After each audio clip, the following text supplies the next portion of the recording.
select it, what you're going to want to do is click right there where it says create a this little option right here next to the group icon, and you want to make sure you select the hue and saturation. Select colorize and then increase the saturation. Then from there, make sure your hue is at a light or dark orange. So preferably 35 for hue, about 65 for the saturation, and 0 for the lightness, and press OK. And then what you're going to want to do is make sure that hue and saturation is on overlay, like that. And you're going to Control J, make a copy of that, and place it on top of the other cloud. So one cloud at the bottom, hue and saturation, one cloud, hue and saturation, just like that. And what you can, if you want, you can duplicate one of the clouds if you wish. So duplicate and duplicate the hue and saturation, bring that up on top. And what you can do is just do a color dodge or something like that. So yeah, like I said, you could pretty much mess around with it like that.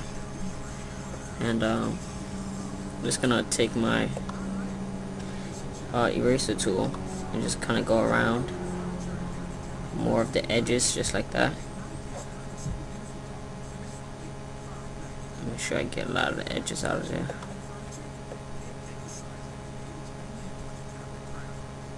Just like that. So as you can see, it's starting to get into more detail like that. And a little from there. Alright, so if you want, you can Control T maybe and switch it up a little bit like that, and select another one, press Control T and move it a little bit, turn it around, expand it just like that. So yeah, there's your explosion. And I'm going to select my eraser tool to kind of get those extra blue cloud lines out of the way, you know, just in case it's going to interrupt our image.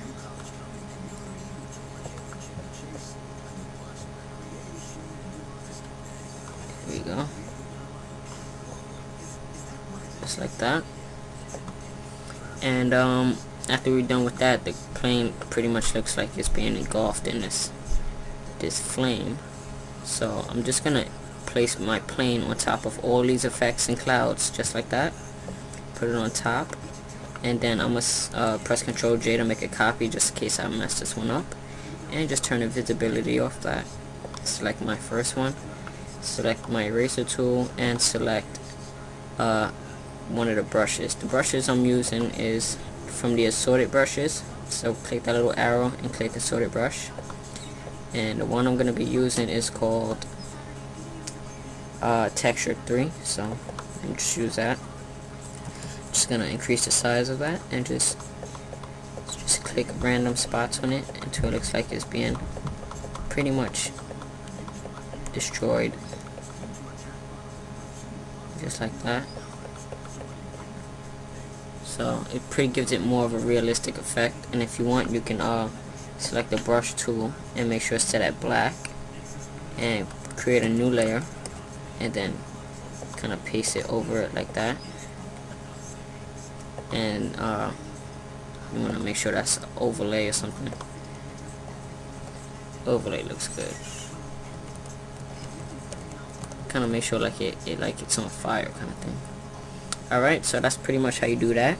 So like I said, now what you're going to want to do is make sure you have that explosion wave, that wave that goes around the explosion.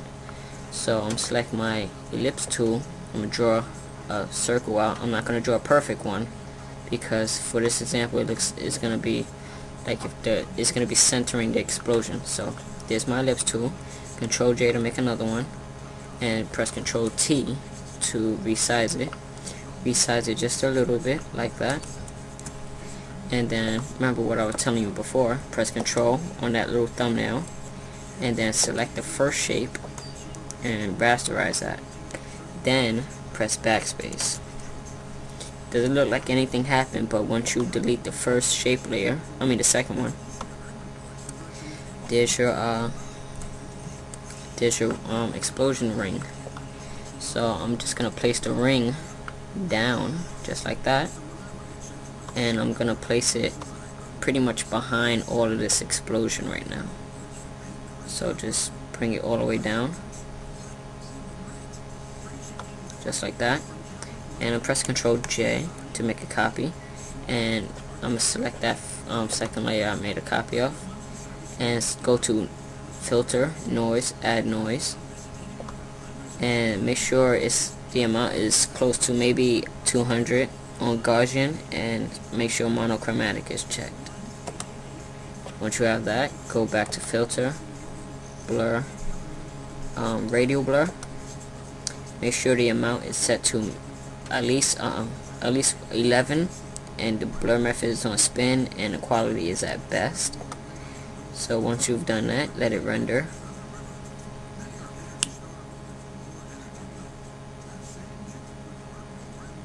Alright, cool. So now you can see that that effect right there. So what we're gonna do is press Ctrl J a few times. So that's about 5 or 6 times I did that. And what I'm gonna do is the one that's on top so far, I'm just gonna bump that up just a little bit, just pressing the directional pad, just like that, and do the second one just like that. The next one, make that even higher, and do the same for the other ones. So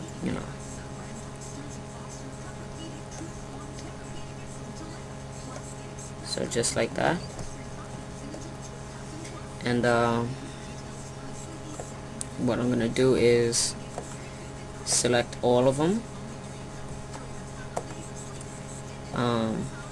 I'm gonna group them, and then I'm gonna make a copy of it just in case I have anything I mess up, and I'm just gonna make the visibility on the first one gone.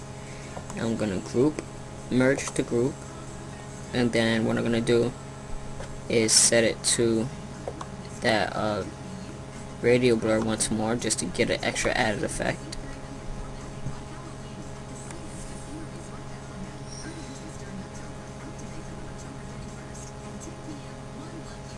Alright, so once I have that, I'm just gonna move it over just a little bit,